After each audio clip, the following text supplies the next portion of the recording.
A Romênia carrega em cada pedra, em cada igreja ortodoxa, em cada bosque fechado, uma tensão que não se explica com lógica.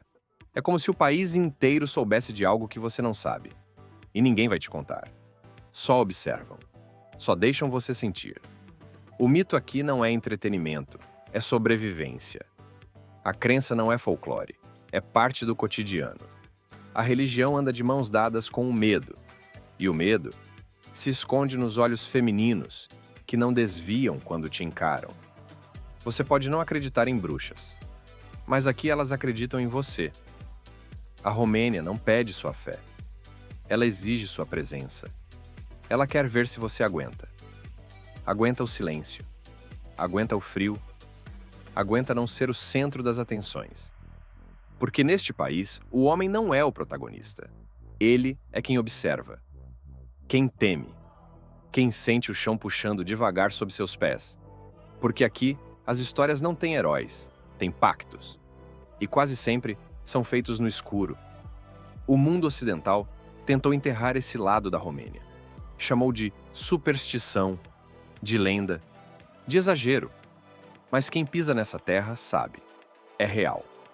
Real como a névoa que desce mesmo sem previsão. Real como os olhos de uma mulher que parece saber tudo sobre você, mesmo sem dizer uma palavra. Real como o medo que surge sem motivo. E depois, sem aviso, se transforma em atração. Um desejo estranho de ficar, de descobrir, de mergulhar no que não se pode explicar. Bem-vindo à Romênia, onde o castelo é só a porta de entrada, onde a bruxa ainda vive na floresta, onde a mulher ainda guarda o segredo e onde o tempo ainda obedece às regras do invisível.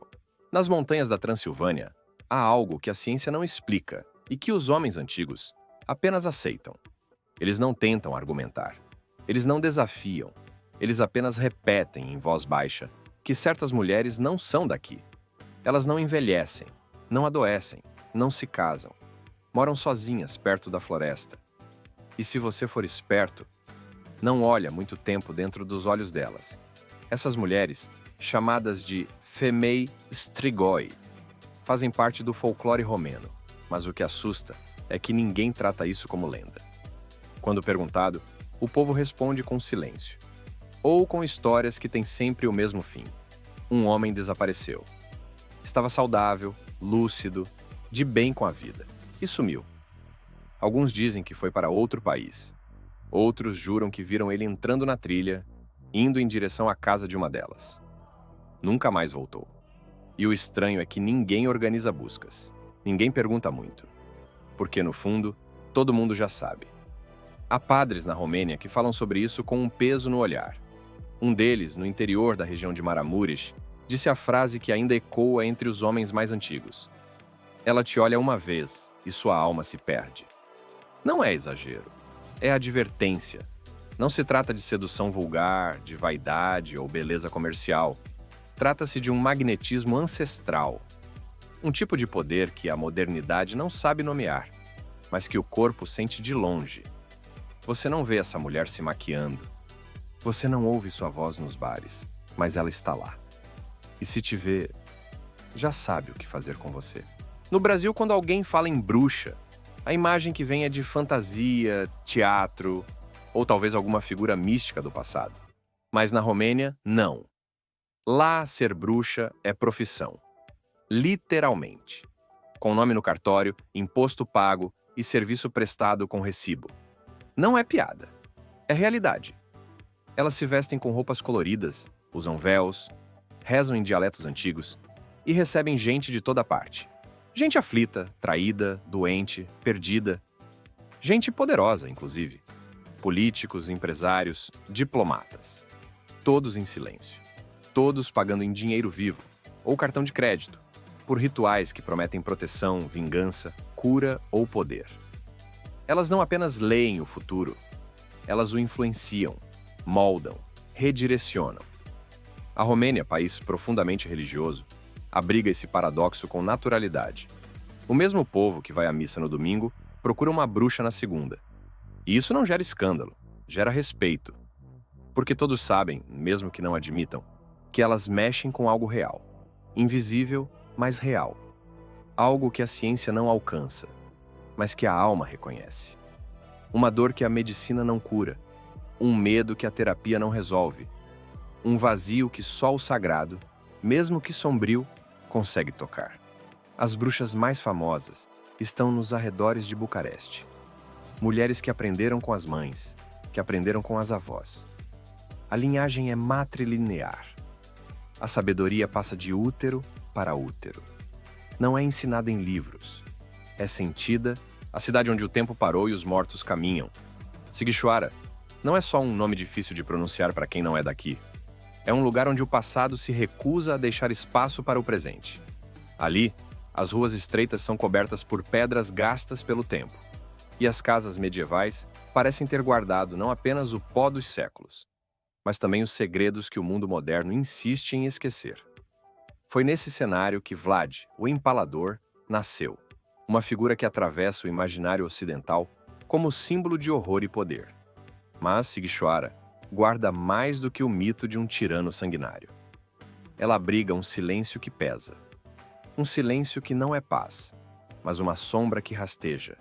Um medo que nunca vai embora. Durante a noite, há quem diga que os cemitérios da cidade ganham vida. Não de forma literal, claro.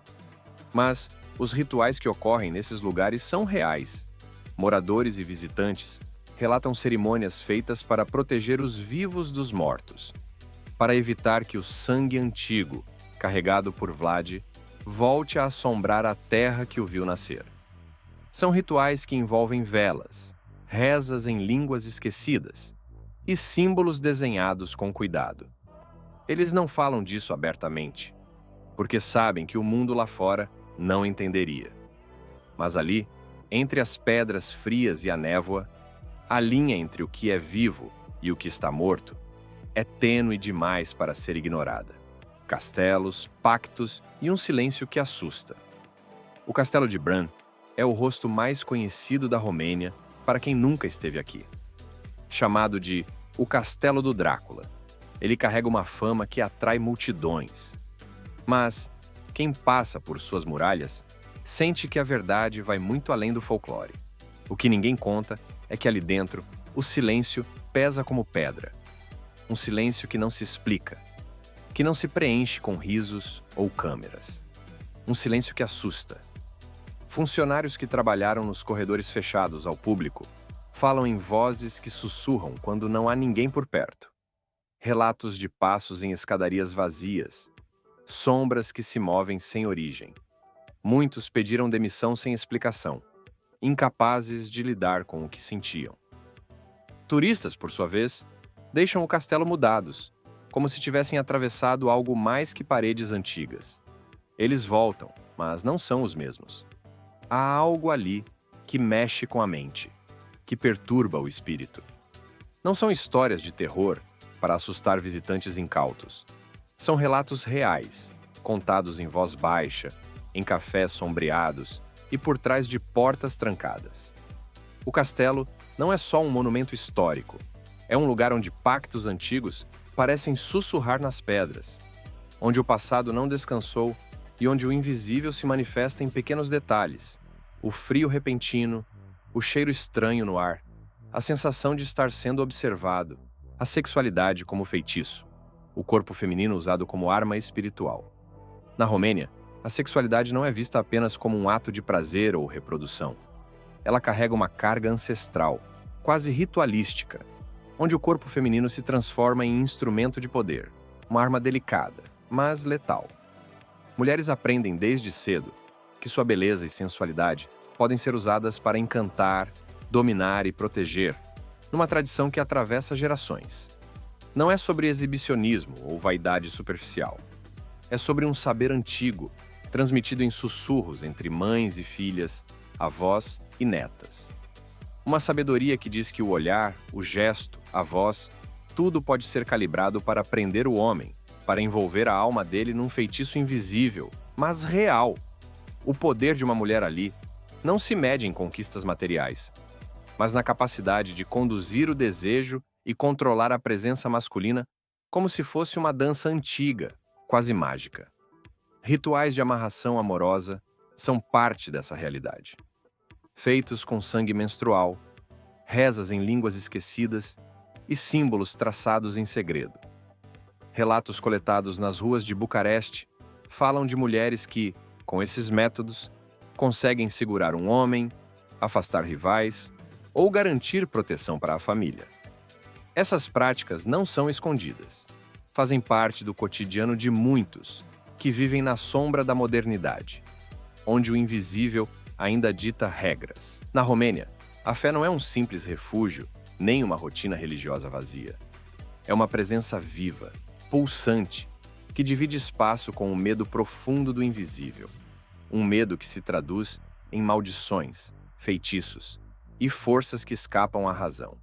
Aqui, a Igreja Ortodoxa é uma fortaleza espiritual, mas também um ponto de encontro com o desconhecido, onde padres são chamados para exorcismos semanais, como quem faz manutenção em uma casa assombrada. Essa convivência paradoxal entre santos e demônios não acontece em segredo. Nas aldeias, as cruzes penduradas nas portas dividem espaço com bonecos de vodú, cristianizados na forma, mas carregados de uma energia que desafia qualquer explicação lógica. É uma mistura rara, quase paradoxal.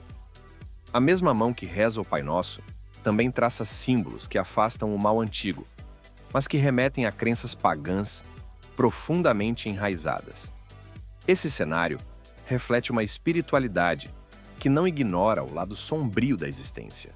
Pelo contrário, ela o enfrenta, com fé, com rituais, com palavras sussurradas em línguas que parecem vir de outro tempo.